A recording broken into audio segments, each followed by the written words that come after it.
podcast financiero con el economista Aldo Contreras. Hablaremos de finanzas, economía, dinero, emprendimiento, negocios y mercado bursátil. Arranca el podcast de Aldo. Ahora tienes las finanzas y la economía en la palma de tu mano.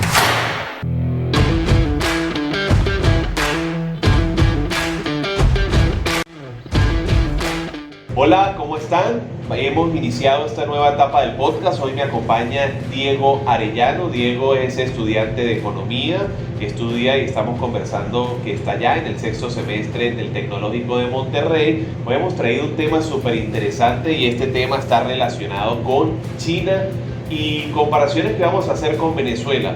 Ya les decía yo en el intro de esta persona que lleva por nombre Diego, irá a profundizar y yo le voy a ir haciendo algunas preguntas. Es de Xiaoping, una persona responsable de las zonas económicas especiales y de algún modo una especie de economía de mercado en China. Así que hoy estaremos conversando sobre esto, déjenos sus comentarios y bueno, bienvenidos a esta nueva etapa del podcast en donde estaré trayendo, así como Diego, muchísimos invitados más. Así que Diego, ¿cómo estás? Bienvenido. Bien, muchas gracias Aldo, un gusto estar aquí y pues dispuesto a platicar y a responder las preguntas más o menos que tengan. No soy un experto en el tema, pero pues tengo algún conocimiento de algunos libros y pues creo que... ¿Cómo ha sido la experiencia de estudiar desde Venezuela en México en este tiempo de pandemia? Si se puede, es difícil. Se puede. ¿Te preguntan mucho o no te dicen nada? No, se puede y de hecho fluye muy bien. Yo tenía el miedo de que no fuese a resultar, pero el internet me lo ha permitido y mal que bien la luz también lo permite, entonces ha salido todo muy bien. Bien, ¿quién fue Deng Xiaoping y en qué formó parte de la historia china este personaje y cómo económicamente hizo una revolución dentro de una revolución? Bueno, si se pudiera llamar así, ¿no? Sí. Para entender el personaje Deng Xiaoping, pues hay que entender primero la historia que pasó China, ¿sí? Tenemos en China el Partido Comunista, fundado por Mao Zedong y otros personajes, se enfrentaba a las fuerzas del Kuomintang. Esto sitúense en los años 20-30. El Kuomintang era un ejército nacionalista, también así muy dictatorial. Y en el 48 Mao llega al poder con una reforma, con una serie de ideas de reforma comunista, socialista, muy similar a las reformas que se hicieron en la Unión Soviética. Y voy a señalar dos periodos muy particulares y muy duros de la historia de China, que fueron primero el Gran Salto Adelante, que fue a finales de los años 50, y luego la Revolución Cultural. El Gran Salto Adelante fue un fenómeno de colectivización, es decir, donde, pues muy similar aquí, se expropiaron las tierras de los productores y se pasaron a manos del Estado, y luego viene un proceso de revolución cultural donde el Estado chino se radicaliza incluso más en su ideología. ¿Pasaba hambre la gente en China o qué pasaba en ese momento? Pasaba muchísima hambre y lo pasaron muy difícil. Se calcula un exceso de mortalidad de cerca de 40 millones de personas solo en la primera etapa del Gran Salto Adelante. Ya luego la Revolución Cultural no se trató tanto de hambruna como de radicalización, de adoctrinamiento. Las escuelas se cerraron y solo se podía enseñar lo que el Estado decía, en concreto lo que este personaje Mao Zedong decía. En este contexto es en el que, digamos, hay que entender a Deng Xiaoping en una China absolutamente cerrada al comercio internacional, una China donde pues aquel que tenía algún tipo de trabajo académico era señalado como un derechista, como un antirrevolucionario. ¿Y cómo entra este personaje? ¿Qué hace? ¿A dónde estudia? ¿A dónde va? Para de algún modo seducir a Mao y poderle dar su confianza y mostrarle de algún modo un modelo económico distinto y especial para que China evolucionara del hambre a esa China que de algún modo conocemos hoy, ¿no? Sí, no hay que ver a Deng Xiaoping como un outsider, o sea, no es alguien que llegó de afuera y trajo las reformas, como pues no sé, puede ser un caso Trump, ¿no? Un empresario ajeno al sistema que entra, sino se trata de una persona que estuvo desde el principio de la creación del Estado comunista chino. De hecho, él fue, digamos, un discípulo de Mao. Él se formó también en la Unión Soviética, tuvo sus estudios en comunismo allá, y Y él incluso fue una persona, digamos, muy fanática durante estos periodos que te digo, el Gran Salto Adelante, la Revolución Cultural, un tipo que yo calificaría incluso de sanguinario, en el sentido de que no dudaba, no le temblaba la mano para expropiar la propiedad de personas, yo diría que arruinar la vida a muchas personas. Sin embargo, luego de observar lo fracasadas que fueron sus reformas, lo fracasado y desastroso que fueron sus proyectos, él tuvo un periodo en los 60, 70 más o menos, donde, digamos, recapacita su visión del mundo y empieza a tener una aproximación, digamos, más liberal, donde se da cuenta que quizás el comunismo no funciona e intenta hacer ciertas reformas. Bueno, el comunismo, como ya sabemos, es un comunismo de controles, es un comunismo que va no solamente en contra de la propiedad personal, sino de la propiedad privada, y que arruina las economías. Vemos hoy en el mundo países como China, que tiene un comunismo, pero se ha abierto a una especie de economía de mercado china, o de economía que tiene un capitalismo pero de Estado. Tiene una mezcla de varios conceptos económicos, y en Venezuela lo hemos visto en Nicaragua, lo estamos viendo en Bolivia recientemente, también en Argentina, que es el segundo país que comparte la inflación más alta junto con Venezuela de la región, que son modelos que se apropian precisamente de cosas similares. Ahora, ¿cómo hace Deng, para convencer a Mao de que tenían que ir a un modelo económico distinto, en donde respetaran ciertas reglas de la economía, y para convertir a China eso? ¿Y cómo lo escuchó? ¿Y qué pasó en esa historia que tú bien conoces? Sí, yo diría que Deng nunca convenció a Mao de nada. De hecho, Mao lo exilió, aunque dentro del mismo país lo sacó del poder completamente, cuando Deng trajo una idea muy curiosa que le dicen la teoría del gato. No importa de qué color sea el gato, con tal que case ratones. Es decir, a Deng en un punto de su vida dejó de interesarle si la propiedad era privada o pública, con tal de que diera resultados, de que trajera mejor calidad de vida a las personas. Y esto, pues obviamente, se enfrentaba completamente a las ideas de Mao, que eran mucho más doctrinarias. Entonces Mao muere siendo un tirano, un dictador, a diferencia de Deng, ¿sí? Que una vez que muere Mao, logra hacerse, digamos, con parte del poder del Partido Comunista, esto ya a finales de los 70, y inicia este proceso de reformas. Tú preguntas, ¿cómo lo hace? Bueno, él no podía llegar a reformar un sistema tan rígido, tan sólido de un día para otro, sino que él utilizó un método muy inteligente, que fue, en lugar de tratar de cambiar todo, cambiar ciertos pequeños terrenos, digamos, insignificantes, y a eso le llamó zonas económicas especiales. Esas zonas económicas, esa palabra, porque es fundamental en este podcast y en esta edición con Diego, en la que estamos tratando las zonas económicas especiales, y algo que ustedes habrán escuchado en Táchira y ya en algunos lugares de Venezuela, que se empieza a desarrollar el concepto y la definición de zonas económicas especiales ante una posible apertura de la frontera el próximo 1 de junio. Así es. Entonces, estas zonas económicas especiales eran lugares que, a diferencia del resto de China, donde la propiedad privada era criminalizada, había un respeto por los derechos más o menos amplio. Apareció una zona industrial que se llama Parque Industrial de Shekou, en una ciudad que ahora conocemos como Shenzhen. Shenzhen, en sus orígenes, era un pueblito muy pequeño de 60,000 pescadores que pasaban hambre, la pasaban muy mal, y en cuestión de 20, 30 años ha pasado de ser ese lugar ruinoso a ser una metrópoli de 14 millones de habitantes. Entonces ahí es donde podemos ver cómo las reformas de Deng, donde pues en este lugar se permitió el mercado, se permitió la libertad de comercio, pasó de ser un lugar arruinado a ser un lugar hoy día muy próspero y que produce pues gran parte o la mayoría de los celulares a nivel mundial. Es decir, que él fue la persona que hizo entender a los seguidores del Partido Comunista que si seguían por el camino de los controles, de las expropiaciones, de las regulaciones, de atentar contra la propiedad intelectual, la propiedad privada, el país no se podía encaminar en un desarrollo económico.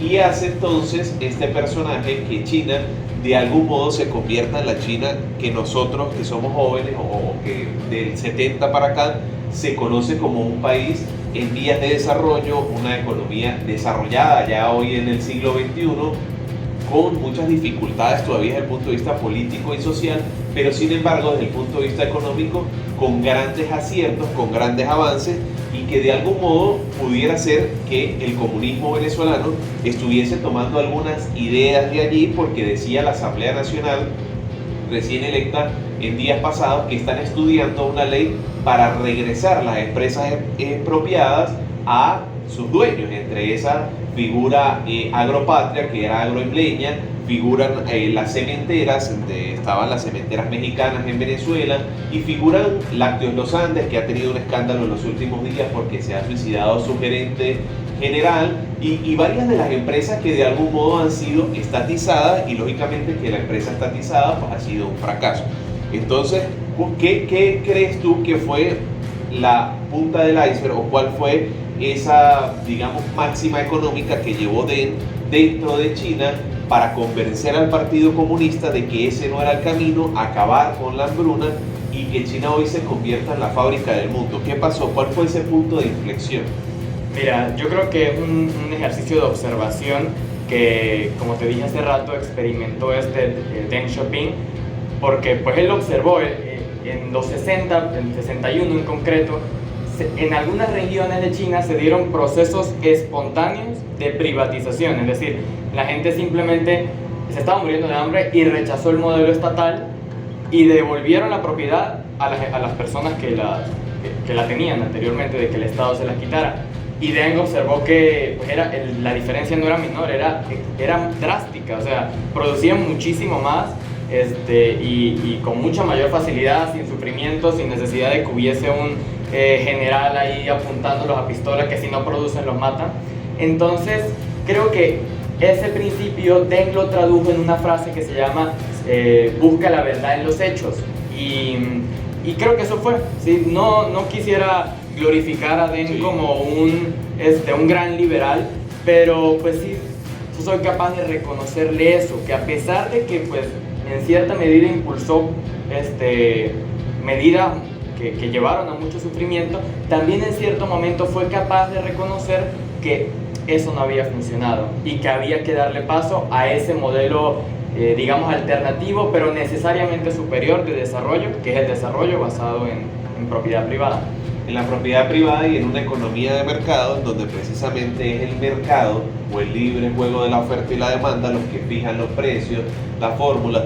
Tú decías en alguna oportunidad una frase importante que era que precisamente cuando el Estado deja de hacer, y yo lo traía a colación porque cuando el Estado estuvo involucrado en el caso de Venezuela, que es con quien quiero hacer el análisis comparativo, con un control de precios, había escasez y no había productos. Este control de precios ha sido suavizado y han aparecido el boom de los bodegones, el boom de los productos.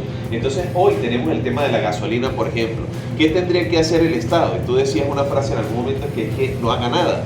Y si no hace nada, entonces cuando deja de hacer, precisamente es que la empresa privada y la gente empieza a cambiar para que un empresario privado vea cómo hace, si saca petróleo con tobitos y lo convierte en gasolina, o importa, o vuelve en las estaciones de servicio privada. Y yo creo que algo que llevó a Deng a tomar esa visión, no sé cómo lo ves tú, es el tema de que haya ido a estudiar a Europa, ¿no? Que creo que estudiaba en Francia, y entonces le da una visión del mundo occidental un poco distinto del mundo, perdón, de Europa, sí, a lo que era el mundo oriental y a lo que es hoy el mundo occidental. Entonces tal vez tuvo una visión de una cultura diferente que le permitió abrir su mente, ¿no?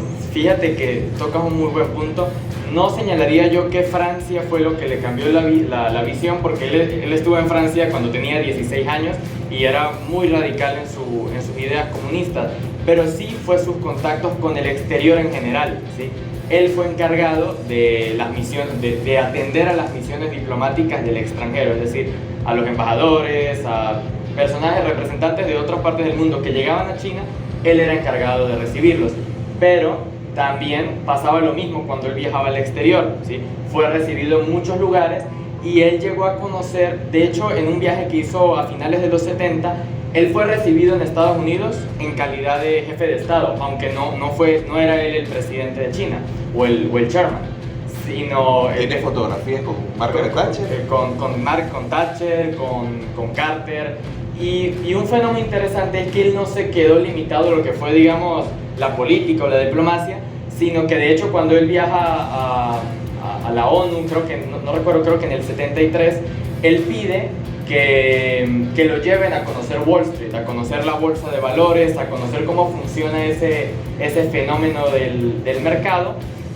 Cuando viaja a Atlanta, posteriormente, va a conocer la fábrica de Henry Ford II, de Ford Motors Company, y él se da cuenta y queda de verdad asombrado cómo los procesos de producción libres, capitalistas, eran sorprendentemente más tecnológicos y más eficientes que los procesos primitivos que tenían en China, donde las cosas se producían de manera pues, casi artesanal. Entonces ese roce con el exterior lo llevó a él a concluir que había que traer, digamos, todo lo bueno de países como Estados Unidos, como Europa y sobre todo como Japón, porque los chinos en las etapas de Mao se enfrentaban, digamos, eran opuestos a los japoneses, y Deng se abrió a conocer Japón, de hecho estuvo con Hirohito, el emperador, y hizo viajes por diversas fábricas donde dijo, esto tenemos que de alguna manera copiarlo. Y así China pasa de ser una montaña de escombros a ser lo que es hoy en día, la fábrica del mundo. ¿En cuánto tiempo pasó China y en cuánto tiempo lo logró, no?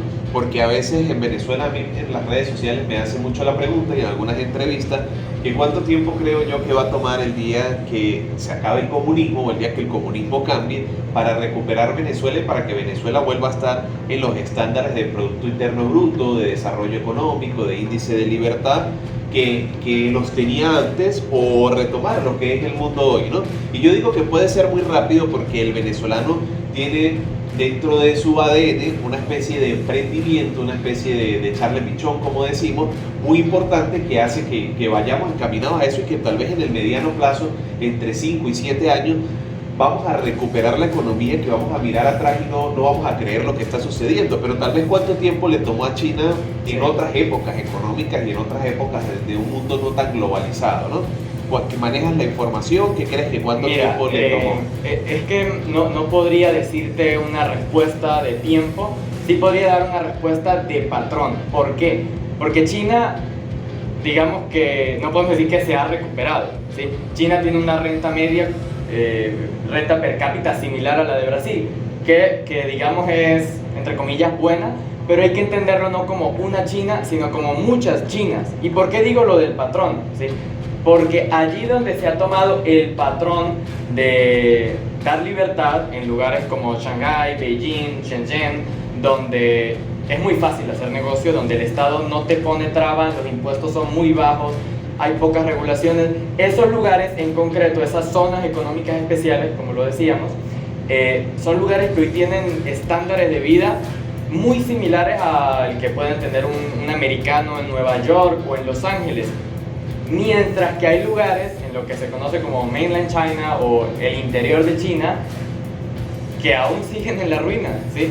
Pero se debe a que a esos lugares no han llegado las reformas, que siguen siendo lugares donde en cierta medida pues el Estado aún controla qué se hace, qué se consume, cómo se produce, y este tipo de cosas que estoy diciendo, pues, que estamos diciendo no debería controlar el Estado. Bueno, para concluir y para que nos ven en esta nueva edición del podcast y puedan preguntar, porque lo importante es hacerlo interactivo y que cada quien de algún modo dé su punto de vista. Hay mucha gente que no conoce a este personaje, ¿no? Y ¿por qué no, para concluir, por qué crees que de repente la historia de él no es tan visible como la historia de Mao, o la historia de la Unión Soviética, o de Hitler, o de Mussolini, o de otros personajes del comunismo que sí son resaltados, son vanagloriados, pero de repente Deng no lo ha sido? ¿Qué crees que pasó? ¿Por qué la historia de repente ha tratado de separarlo, no? Okay. Si ha hecho algo importante para la economía de mercado. Sí. Buenísima pregunta. A ver, la respondería en el sentido de que generalmente cuando se analiza la política se busca esta figura del hombre fuerte, ¿no? El hombre que puede hacer, el hombre que crea, bueno, no que crea, el hombre que digamos redistribuye o tiene muchos recursos, tiene capacidad de movilizar gente y de hacer grandes proyectos, por así decirlo. Mientras que la figura de Deng es todo lo contrario, a pesar de que también podemos asociarlo con un hombre fuerte, en el sentido de que tenía un liderazgo muy significativo, no fue un hombre fuerte en el sentido de que su éxito no radica en lo que hizo, ¿sí?, sino radica en lo que dejó de hacer. Es decir, cuando él asume el poder a finales de los 70, él no empieza a crear grandes proyectos de, no sé, de superar al Reino Unido en producción de acero o de producir mucho maíz, que todos los chinos produzcan maíz y obligarlos a producir lo que fuera, trigo, maíz, lo que fuera, ¿sí?, sino que su éxito radica en que él simplemente retiró al Estado de todas esas cosas que hacía Mao. Entonces, pues claro, eso pues no es como la figura, no es la figura general que tenemos del político bueno, ¿no? El político que hace mucho, que es así como un dios que llega y arregla todo, sí, sino que más bien él retira al Estado y da lugar a los empresarios, da lugar a las personas que pues ellas solitas, estimando los recursos que tienen a su disposición, asignen esos recursos a los fines que ellos quieren. Es decir, pues si yo quiero gasolina, voy a buscar a quién le compro gasolina, y del otro lado va a haber alguien que me va a vender la gasolina. Es un modelo radicalmente distinto al modelo que fomentó Chávez en su momento, que fomenta, yo digo que Maduro, y que fomentó Mao en su momento en China, que era el modelo de no, yo soy el Estado, yo soy fuerte y yo vengo a garantizarte la comida, la salud, la vivienda, la gasolina. Es una suerte de populismo, ¿no? Socialista, que en donde ellos se creen seres superiores, que vienen a nosotros que tal vez somos estúpidos o ignorantes a decirnos y a salvarnos entonces precisamente eso hizo China, ¿no? Apartarse y apartar el Estado, y es algo que es lo que yo creo que viene pasando sobre todo en los últimos 2 años en Venezuela, cuando la dolarización de facto y algunas aperturas económicas muy pequeñas, unas gacetas de libres aranceles de importación, de permitir la importación, la libre circulación del dólar en todo el territorio nacional a través del convenio cambiario número 1, ha permitido que de algún modo la economía se recupere muy poco, pero tenga síntomas distintos a lo que venía siendo en 2018 con una hiperinflación de 3 millones%, a hoy una proyección de inflación que sigue estando en hiper, pero de 1500%, entonces de 3 millones a 1500, lógicamente hay un avance, aún falta mucho por hacer, claro está, pero es mejor esto que tenemos hoy que aquello que teníamos, por ejemplo, en 2017 o 2018, cuando también se fueron casi 6 millones de personas. Así que bueno, Diego, no sé si quieres algo para concluir. Sí, para concluir diría que pues hay que entender los países o el desarrollo de las naciones en función de lo que hace la gente libremente en el mercado, donde se enriquecen, donde pues alcanzan sus fines, y no en función de lo que haga tal o cual burócrata, porque en general lo que hacen pues es, digamos, obstaculizar lo que de no ellos tener esta traba sería, digamos, un desarrollo próspero y libre. Entonces, verlo en función del individuo, en función de que las personas, como tú decías, no son pues, seres irracionales, tontos, que no saben lo que les conviene, sino que precisamente cada quien pues, conoce mejor que nadie su entorno, y por eso es que es la persona indicada para llevar adelante su vida, y no una persona pues así muy sabia y muy poderosa desde una oficina, no sé, en Caracas, que diga pues cuál es el precio del combustible o el precio de... O manejar la frontera o cualquier cosa. Sí, exacto, exactamente. Bueno, muchísimas gracias a Diego por acompañarme hoy, por tomarte el tiempo para venir a compartir unos minutos en este podcast. Espero que les haya gustado. Diego y yo estaremos respondiendo los comentarios. No duden en suscribirse a mi canal de YouTube y a comentar aquí en Instagram o en cualquiera de las redes sociales sobre su impresión de este podcast. Así que muchísimas gracias por tomarse el tiempo si han llegado hasta aquí. Todos los días el mundo financiero se actualiza. La forma de hacer negocios cambia y por ende las estrategias son distintas. No te despegues de una próxima edición del podcast financiero con el economista Aldo Contreras. Finanzas y economía en la palma de tu mano.